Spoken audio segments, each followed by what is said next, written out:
नमस्कार दोस्तों, science with Sachin sir YouTube channel पर आपका स्वागत है। दोस्तों, अगर आप चैनल पर नए हो तो चैनल को सब्सक्राइब जरूर करें। दोस्तों, मैं आपके लिए लेकर आया हूं इंडियन आर्मी रिटन एग्जाम के लिए जनरल साइंस की स्पेशल टेस्ट सीरीज। दोस्तों, इस टेस्ट सीरीज में मैं आपको हल कराऊंगा जनरल साइंस के प्रत्येक टॉपिक के 25 अति महत्वपूर्ण प्रश्न। दोस्तों, ये टेस्ट सीरीज आपकी आने वाली इंडियन आर्मी रिटन एग्जाम के लिए अति महत्वपूर्ण साबित होगी। दोस्तों, मेरे पढ़ाए हुए सैकड़ों विद्यार्थी इंडियन आर्मी के अंदर सेलेक्ट हो चुके हैं और मेरे पढ़ाए हुए नोट्स और प्रश्नों से इंडियन आर्मी के रिटन एग्जाम में 90% से अधिक प्रश्न पूछे जाते हैं। जो दोस्त इस बार इंडियन आर्मी के रिटन एग्जाम की तैयारी कर रहा है उसको मेरी तरफ से बेस्ट ऑफ लक। दोस्तों, तैयारी करते रहो। अगर आप ईमानदारी से तैयारी करोगे तो दुनिया की कोई भी ताकत आपको सिलेक्ट होने से नहीं रोक सकती। तो दोस्तों, इस बार रगड़ना है, मसलना है और बताना है दुनिया को कि आप क्या चीज़ हो। तो दोस्तों, आज मैं इस वीडियो में आपके लिए लेकर आया हूँ आवर्त सारणी यानी कि पीरियोडिक टेबल के 25 अति महत्वपूर्ण धमाकेदार प्रश्न। दोस्तों, ये प्रश्न स्पेशल इंडियन आर्मी के रिटन एग्जाम के लिए हैं। तो दोस्तों, स्टार्ट करते हैं। फर्स्ट धमाकेदार प्रश्न है, आधुनिक आवर्त सारणी का जनक है। ऑप्शन देखते हैं, मेंडेलीफ, हेनरी मोजले, बर्जीलियस और नील्स बोर। तो मेरे प्यारे भावी फौजियों, आपको याद रखना है कि आधुनिक आवर्त सारणी का जनक कौन है? हेनरी मोजले। तो फर्स्ट का करेक्ट आंसर क्या हो जाएगा रे? बी हो जाएगा। नेक्स्ट इंपोर्टेंट धमाकेदार प्रश्न पे चलते हैं दोस्तों। प्रश्न संख्या सेकंड है दोस्तों।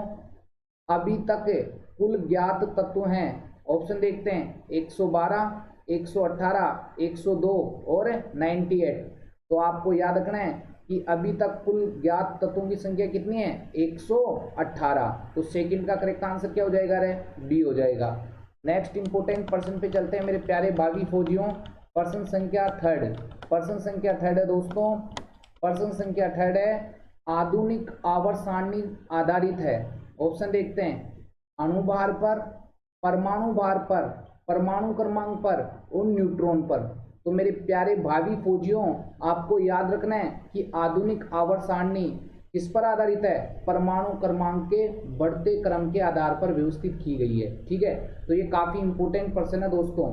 ये काफी इंपोर्टेंट प्रश्न है कि जो आधुनिक आवर्त सारणी है ये किस पर आधारित है। यह प्रश्न ऐसे भी पूछा जा सकता है मेरे प्यारे भावी फौजियों कि आधुनिक आवर्त सारणी में तत्वों का वर्गीकरण किस आधार पर किया गया है। तो आपको याद रखना कि यह क्या याद रखना है कि आधुनिक आवर्त सारणी परमाणु क्रमांक पर आधारित है। और दूसरी बात ये याद रखनी है कि आधुनिक आवर्त सारणी में तत्वों का वर्गीकरण उनके परमाणु क्रमांक के बढ़ते क्रम के आधार पर किया गया है। तो काफी इंपोर्टेंट बात है। तो थर्ड का करेक्ट आंसर क्या हो जाएगा रे? सी हो जाएगा।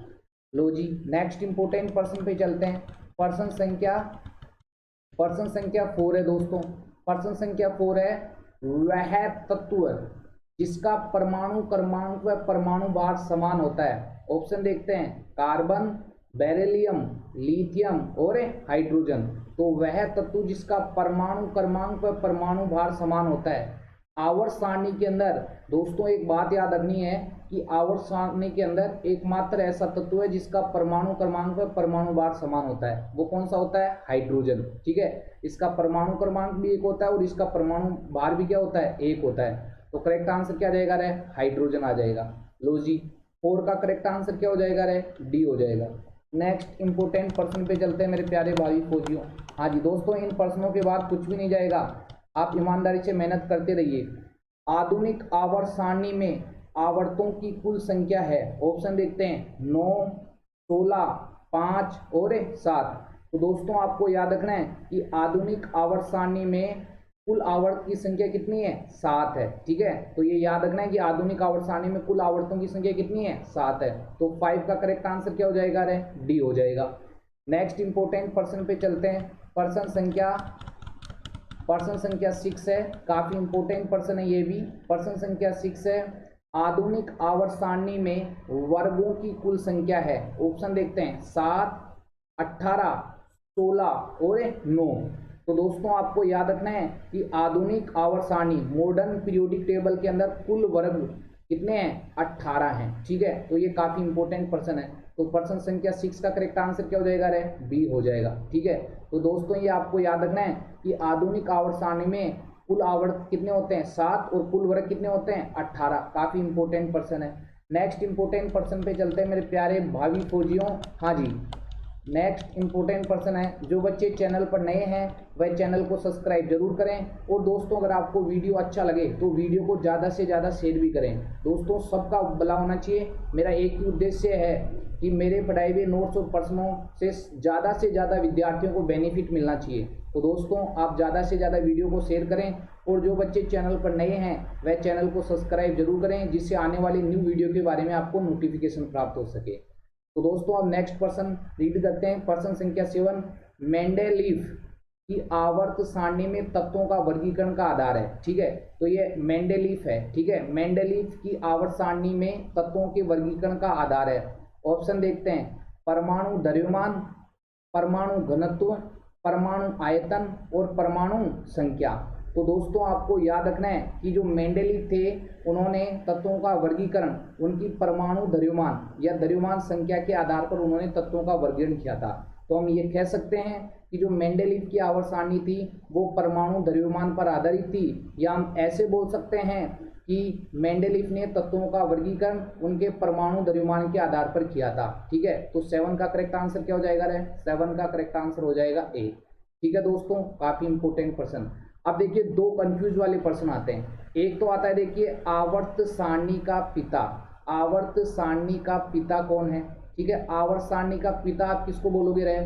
हाँ जी, फादर ऑफ पीरियोडिक टेबल कौन है? याद रखने ना, मेंडेलीव। कौन है रे? मेंडेलीव। और अगर आपको एग्जाम में लिखकर ऐसे पूछता है कि बताइए आधुनिक आवर्त सारणी का जनक कौन है? हेनरी मोजले। ठीक है, तो आवर्त सारणी का पिता कौन है? मेंडेलीव। और आधुनिक आवर्त सारणी मॉडर्न पीरियोडिक टेबल के पिता कौन है? हेनरी मोजले। और दो बात क्या कि आधुनिक आवर्त सारणी में तत्वों का वर्गीकरण उनके परमाणु क्रमांक के बढ़ते क्रम के आधार पर किया गया है, जबकि मेंडेलीव ने तत्वों का वर्गीकरण उनके परमाणु द्रव्यमान के आधार पर किया था। ठीक है, तो ये काफी इंपॉर्टेंट बात है। तो दोनों बातों आपको याद रखनी है दोस्तों। ठीक है, दोनों बातें इंपॉर्टेंट है, याद रखनी है। नेक्स्ट इंपॉर्टेंट पर्सन पे चलते हैं। पर्सन संख्या 8 है दोस्तों, काफी इंपॉर्टेंट पर्सन है। हाँ जी, ऐसे पर्सन ही आते हैं दोस्तों, ये रिपीट होते हैं बार बार। पर्सन संख्या 8 है, तत्वों के वर्गीकरण से संबंधित अष्टक नियम का प्रतिपादन किसने किया? ठीक है, ऑप्शन देखते हैं, मेंडेलीव, डोबे राइनर, न्यूलैंड और बर्जीलियस। तो आपको याद रखना है दोस्तों कि तत्वों के वर्गीकरण से संबंधित अष्टक नियम या अष्टक सिद्धांत किसने दिया था? न्यूलैंड ने दिया था। ठीक है, तो ये काफी इंपॉर्टेंट पर्सन है। तो 8 का करेक्ट आंसर क्या हो जाएगा? सी हो जाएगा। आपको याद रखना है कि तत्वों के वर्गीकरण से संबंधित अष्टक नियम या अष्टक सिद्धांत का प्रतिपादन किसने किया था? न्यूलैंड ने किया था। ठीक है, काफी इंपॉर्टेंट पर्सन। पर्सन संख्या 9 पे चलते हैं दोस्तों। पर्सन संख्या 9 है दोस्तों, ये भी काफी इंपॉर्टेंट पर्सन है। पर्सन संख्या 9 है दोस्तों, तत्वों के वर्गीकरण से संबंधित त्रिक सिद्धांत का प्रतिपादन किया। ऑप्शन देखते हैं, लोथर मेयर, डोबे राइनर, न्यूलैंड और इनमें से कोई नहीं। तो दोस्तों आपको याद रखना है कि तत्वों के वर्गीकरण से संबंधित त्रिक सिद्धांत या त्रिक नियम किसने दिया था? डोबे राइनर ने दिया था। काफी इंपॉर्टेंट पर्सन है कि तत्वों के वर्गीकरण से संबंधित त्रिक सिद्धांत या त्रिक नियम का प्रतिपादन किसने किया था? डोबे राइनर ने किया था। तो 9 का करेक्ट आंसर क्या हो जाएगा? बी हो जाएगा दोस्तों। नेक्स्ट इंपॉर्टेंट पर्सन पे चलते हैं दोस्तों। पर्सन संख्या 10, काफी इंपॉर्टेंट और काफी धमाकेदार वाले पर्सन दोस्तों। पर्सन संख्या 10 है, अक्रिय गैसें आवर्त सारणी के किस वर्ग के सदस्य हैं? देखिए ऑप्शन देखते हैं, 18, 15, 16 और 13। तो आपको याद रखना है दोस्तों कि जो अक्रिय गैसें होती है ये आवर्त सारणी के किस वर्ग से संबंधित है या किस वर्ग के सदस्य होती है अक्रिय गैसें? तो अक्रिय गैसें आवर्त सारणी के 18वें वर्ग के सदस्य होते हैं। ठीक है, तो ये काफी इंपॉर्टेंट बात है, प्रश्न पूछा भी जा सकता है कि अक्रिय गैसें आवर्त सारणी के किस वर्ग से संबंधित है या किस वर्ग के सदस्य हैं? तो 18वें वर्ग के सदस्य हैं। ठीक है, तो ये काफी इंपॉर्टेंट पर्सन है। तो 10 का करेक्ट आंसर क्या हो जाएगा? 10 का करेक्ट आंसर हो जाएगा ए हो जाएगा। लो जी, नेक्स्ट इंपॉर्टेंट पर्सन पे चलते हैं। पर्सन संख्या 11 है, काफी इंपॉर्टेंट और काफी धमाकेदार वाले पर्सन। पर्सन संख्या 11 है दोस्तों, क्षार धातुओं को आवर्त सारणी के किस वर्ग या समूह में रखा गया है?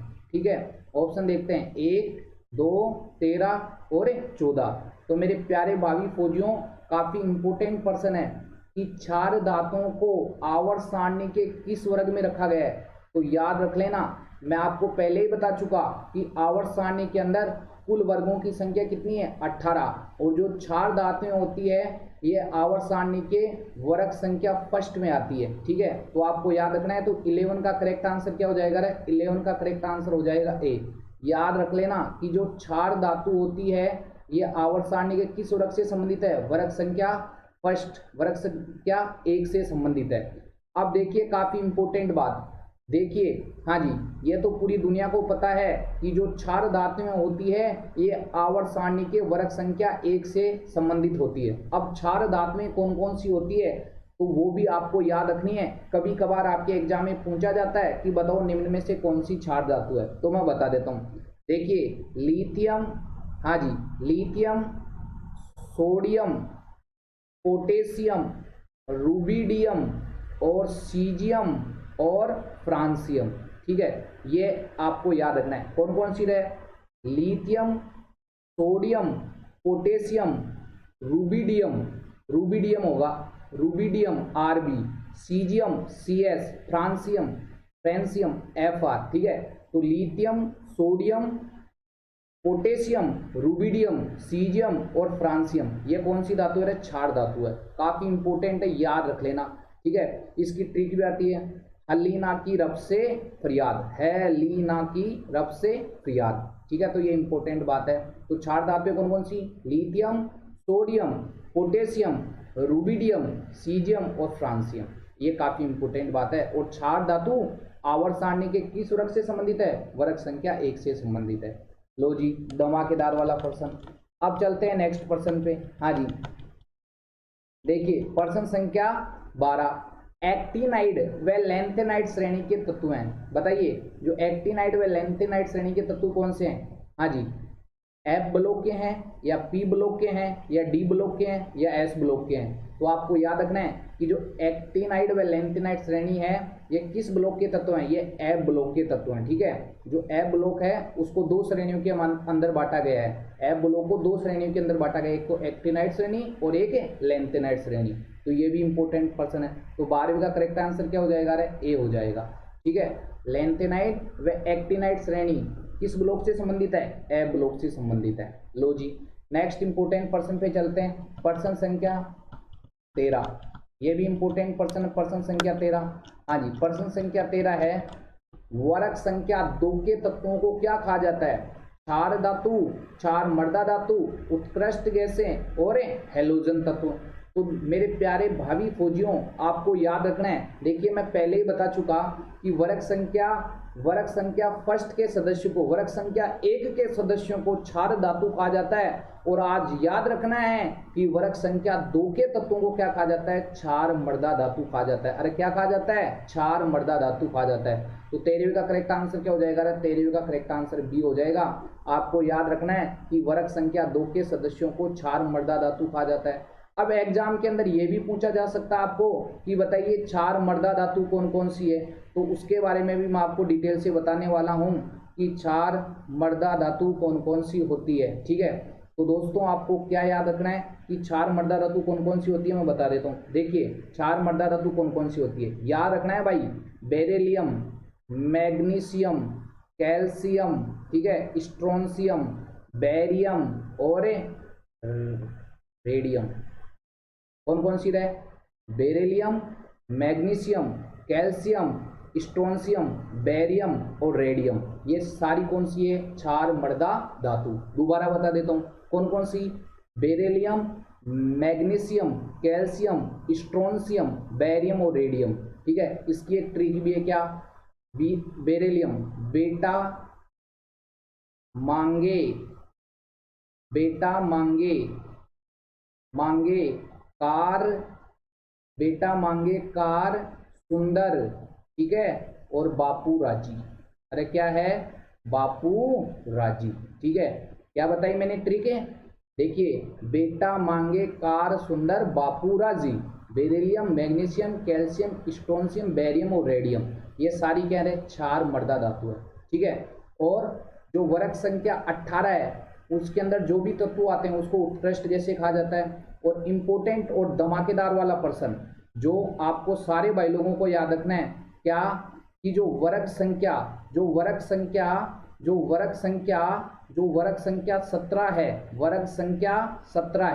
वर्ग संख्या 17 के सदस्यों को हैलोजन तत्व कहा जाता है। काफी इंपोर्टेंट बात है। क्या बताया मैंने कि जो वर्ग संख्या 17 है उसके सदस्यों को क्या कहा जाता है, हैलोजन तत्व। अब हैलोजन कौन कौन से होते हैं देखिए मैं बता देता हूँ, जैसे फ्लोरीन, ठीक है, क्लोरीन, ब्रोमीन, आयोडीन और एस्टेटिन। जैसे इसकी ट्रिक भी याद रखनी है। वर्ग संख्या 17 के सदस्यों को क्या कहा जाता है, हैलोजन तत्व। हैलोजन तत्व कौन कौन से होते हैं, क्लोरीन, ब्रोमीन, आयोडीन और एस्टेटिन। क्या याद रखना है, इसकी ट्रिक है, फिर कल बाहर आई आंटी, ये हैलोजन तत्व है। दोस्तों ऐसे ही प्रश्न आते हैं, आपको पूछा जा सकता है बताओ हैलोजन निम्न में से कौन सा हैलोजन तत्व है, बताओ निम्न में से कौन सी क्षार धातु है, बताओ निम्न में से कौन सी क्षार मृदा धातु है। तो याद तो आपको ही करना पड़ेगा दोस्तों, वरना ठंड हो जाएगी। ठीक है, ऐसे ही प्रश्न आते हैं आजकल, अच्छे प्रश्न आने लगे एग्जाम में, तो आप बिल्कुल अच्छी तैयारी करें। ठीक है दोस्तों, नेक्स्ट इंपोर्टेंट पर्सन पे चलते हैं। पर्सन संख्या 14। देखिए पर्सन संख्या 14 है, हाँ जी, चांदी का परमाणु क्रमांक क्या होता है। ऑप्शन देखते हैं, 47, 56, 50 और 51। तो देखिए चांदी का प्रतीक क्या होता है, आपको याद रखना है। चांदी का जो प्रतीक होता है वो होता है Ag, और इसका परमाणु क्रमांक कितना होता है, 47 होता है। तो 14वें का करेक्ट आंसर क्या हो जाएगा, 14वें का करेक्ट आंसर हो जाएगा A। ठीक है, काफी इंपोर्टेंट बात। हाँ जी, नेक्स्ट इंपोर्टेंट पर्सन पे चलते हैं। पर्सन संख्या है 15। देखो पर्सन संख्या 15 भी काफी धमाकेदार है। सोने का परमाणु क्रमांक क्या होता है, सबसे पहले देखते हैं ऑप्शन, 79, 58 और 101, 101, 92। तो सोने का परमाणु क्रमांक कितना होता है, सबसे पहले याद रखना है कि सोने का जो प्रतीक होता है वो होता है Au, और ये याद रखना है कि सोने का परमाणु क्रमांक कितना होता है, 79। और सोने का लैटिन नाम क्या होता है, ये भी याद रख लेना, हाथों हाथ ओरम। और चांदी का क्या होता है, चांदी, देखिए चांदी होती है, ठीक है, चांदी का जो परमाणु क्रमांक होता है वो पिछले प्रश्न में बता चुका, कितना होता है, 47 है ना। और सोने का कितना होता है, 79। और ये याद रखना है कि सोने का जो लैटिन नाम होता है वो क्या होता है, ओरम, और चांदी का लैटिन नाम क्या होता है, अर्जेंटम। ठीक है, क्या होता है, अर्जेंटम। तो कंफ्यूज नहीं होना दोस्तों। लो जी, तो 15वें का करेक्ट आंसर क्या हो जाएगा, ए हो जाएगा। ठीक है, नेक्स्ट इंपोर्टेंट पर्सन पे चलते हैं। पर्सन संख्या, हाँ जी, पर्सन संख्या 16 है। कार्बन किस वर्ग का समूह है। ऑप्शन देखते हैं, देखिए 13, 14, 15 और 18। काफी इंपोर्टेंट और काफी धमाकेदार वाला पर्सन। हाँ जी, क्या याद रखना है कि कार्बन होता है ये किस वर्ग का समूह है। तो आपको अगर कमेंट बॉक्स में आंसर आता है तो आप कमेंट बॉक्स में कमेंट कर सकते हैं इसका, कि कार्बन किस वर्ग का समूह है। तो आपको याद रखना है कि कार्बन वर्ग संख्या 14 का सदस्य होता है। ठीक है, कार्बन फैमिली, काफी इंपोर्टेंट बात। ठीक है, तो आपको याद रखना है कि कार्बन किस वर्ग का समूह है, वर्ग संख्या 14 का समूह है। ठीक है, तो ये 16 का करेक्ट आंसर क्या हो जाएगा, बी हो जाएगा। अब देखिए ये काफी इंपोर्टेंट बात है, क्या कि वर्ग संख्या 14 जिसे कार्बन फैमिली भी कहा जाता है। कार्बन क्या कहा जाता है, कार्बन फैमिली भी कहा जाता है। इसके अंदर कौन कौन से तत्व आते हैं वो भी याद रखने हैं दोस्तों आपको।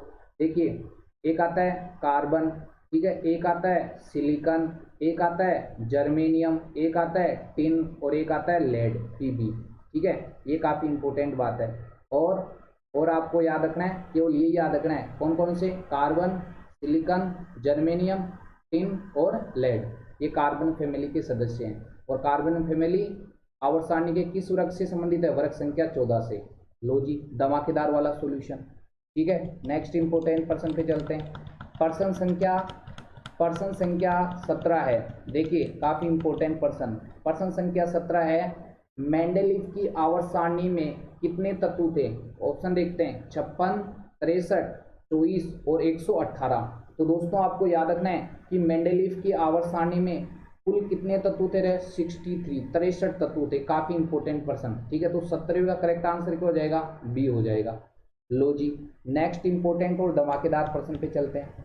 ठीक है। प्रश्न संख्या 18, प्रश्न संख्या 18 है, हाँ जी देखिए प्रश्न संख्या 18 है, आधुनिक आधुनिक आधुनिक आवर्त सारणी का पहला तत्व कौन सा है? हीलियम, नाइट्रोजन, कार्बन और नियोन। तो दोस्तों आपको याद रखना है, क्या याद रखना है कि आधुनिक आवर्त सारणी का पहला तत्व कौन सा है? हीलियम, हाइड्रोजन, कार्बन और नियोन। तो याद रखना है कि आधुनिक आवर्त सारणी का पहला तत्व कौन सा है? हाइड्रोजन है। तो 18 का करेक्ट आंसर क्या हो जाएगा रे? बी हो जाएगा। और ये भी याद रखना है हाइड्रोजन की खोज किसने की? केवेंडिश ने की। और ये भी याद रखना है सबसे हल्का तत्व कौन सा होता है? हाइड्रोजन। आंवला तत्व कौन सा होता है? हाइड्रोजन। ठीक है, भविष्य का ईंधन किसे कहा जाता है? हाइड्रोजन को। लो जी, ये काफी इंपोर्टेंट पर्सन है सारे। हाँ जी, नेक्स्ट इंपोर्टेंट पर्सन पे चलते हैं, पर्सन संख्या 19 पे। काफी इंपोर्टेंट और काफी धमाकेदार वाला पर्सन। हाँ जी देखिए पर्सन संख्या 19 है, पर्सन संख्या 19 है, शून्य वर्ग समूह किसे कहा जाता है? ऑप्शन देखते हैं, वर्ग संख्या 16, वर्ग संख्या 12, वर्ग संख्या 18 और वर्ग संख्या 2। तो शून्य वर्ग समूह किसे कहा जाता है दोस्तों? आपको याद रखना है कि शून्य वर्ग समूह वर्ग संख्या 18 को कहा जाता है, जिसके अंदर उत्कृष्ट गैसें, अक्रिय गैसें और नोबल गैसें सम्मिलित होती है। तो याद रखना है शून्य वर्ग समूह किसे कहा जाता है? वर्ग संख्या 18 को शून्य वर्ग समूह भी कहा जाता है। तो 19वें का करेक्ट आंसर क्या हो जाएगा रे? सी हो जाएगा। लो जी, नेक्स्ट इंपोर्टेंट पर्सन है दोस्तों, पर्सन संख्या, हाँ जी पर्सन संख्या 20। पर्सन संख्या 20 है, न्यूलैंड की आवर्त सारणी में कुल तत्व थे। ऑप्शन देखते हैं 63, 56 और 118 और 35। तो आप बताइए न्यूलैंड की आवर्त सारणी में कुल कितने तत्व थे? बताइए, 63 थे, 56 थे, 118 थे या 35 थे? तो दोस्तों आपको याद रखना है कि जो न्यूलैंड की आवर्त सारणी थी उसमें कुल तत्वों की संख्या थी 56 यानी कि 56। तो 20वें का करेक्ट आंसर क्या हो जाएगा रे? बी हो जाएगा। लो जी, हाँ जी तो दोस्तों आप ज़्यादा से ज़्यादा इस वीडियो को शेयर करें। हाँ जी दोस्तों, इन प्रश्नों के बाद कुछ भी नहीं आएगा, इन प्रश्नों को आप लिख के बार बार रिवीजन लगाने की कोशिश करिएगा। देखिए नेक्स्ट इंपोर्टेंट पर्सन पे चलते हैं, सर्वाधिक विद्युत ऋणता वाला तत्व है। ऑप्शन देखते हैं, क्लोरीन, फ्लोरीन, ब्रोमीन और ऑक्सीजन। तो सर्वाधिक विद्युत ऋणता वाला तत्व कौन सा है? याद रखना है फ्लोरीन। अरे कौन सा है? फ्लोरीन। तो 21वें का करेक्ट आंसर क्या हो जाएगा? बी हो जाएगा। याद रखना है सर्वाधिक विद्युत ऋणता वाला तत्व कौन सा है? फ्लोरीन है। ठीक है, नेक्स्ट इंपोर्टेंट पर्सन पे चलते हैं, पर्सन संख्या 22। पर्सन संख्या 22 है दोस्तों, समान प्रकार के परमाणुओं का समूह कहलाता है। ऑप्शन देखते हैं, तत्व, यौगिक, मिश्रण और इनमें से कोई नहीं। तो समान प्रकार के परमाणुओं का समूह क्या कहलाता है? तत्व कहलाता है। ठीक है, काफी इंपोर्टेंट पर्सन। तो 22वें का करेक्ट आंसर क्या हो जाएगा? ए हो जाएगा। तत्व के बहुत सारे एग्जाम्पल है, जैसे हाइड्रोजन, ठीक है, हीलियम, ठीक है, लिथियम, बेरिलियम, बोरोन, ठीक है, carbon, nitrogen, oxygen, chlorine, neon, ये सारे तत्व तो हैं। समान प्रकार के परमाणुओं का समूह क्या कहलाता है? तत्व कहलाता है।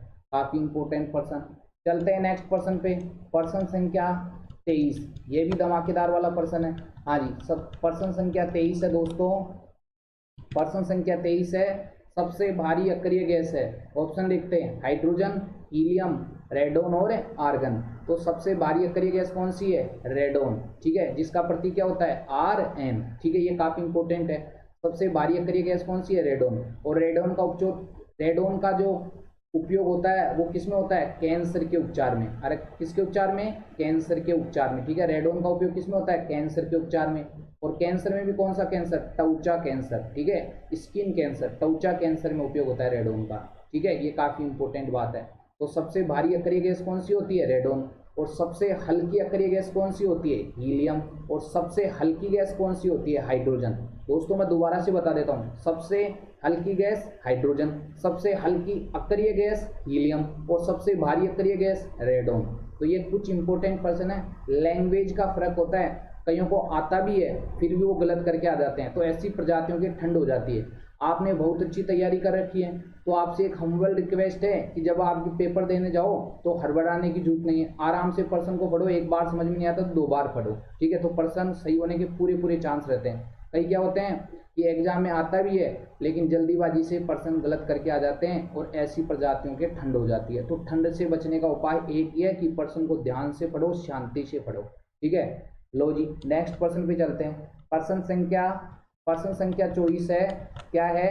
अक्रिय गैस, उत्कृष्ट गैस या नोबल गैस कौन सी है? ऑप्शन देखते हैं, helium, neon, argon, krypton, xenon, radon और उपरोक्त सभी। तो भाई साहब आपको याद रखना है कि अक्रिय गैसें कौन कौन सी होती है? हीलियम, नियोन, आर्गन, ठीक है, क्रिप्टॉन, जीनोन और रेडोन। ये सारी अक्रिय गैसें ही तो हैं। कौन कौन सी? Helium, neon, argon, krypton, xenon और रेडोन। ये सारी अक्रिय गैसें हैं दोस्तों। तो आंसर क्या आएगा? उपरोक्त सभी। अब देखो He को बोलते हैं हीलियम, लिख लेना भाई, याद कर लेना बार बार। हीलियम और Ne को बोलते हैं नियोन, ठीक है। और Ar का मतलब क्या होता है? आर्गन। और Kr का मतलब क्या होता है? क्रिप्टॉन। Kr का मतलब क्या होता है? क्रिप्टॉन। और Xc का मतलब क्या होता है? जीनोन। और Rn का मतलब क्या होता है? रेडोन, ठीक है। तो मैंने प्रतीक भी लिख दिए और इनका पूरा नाम भी लिख दिया, helium, neon, argon, krypton, xenon और रेडोन।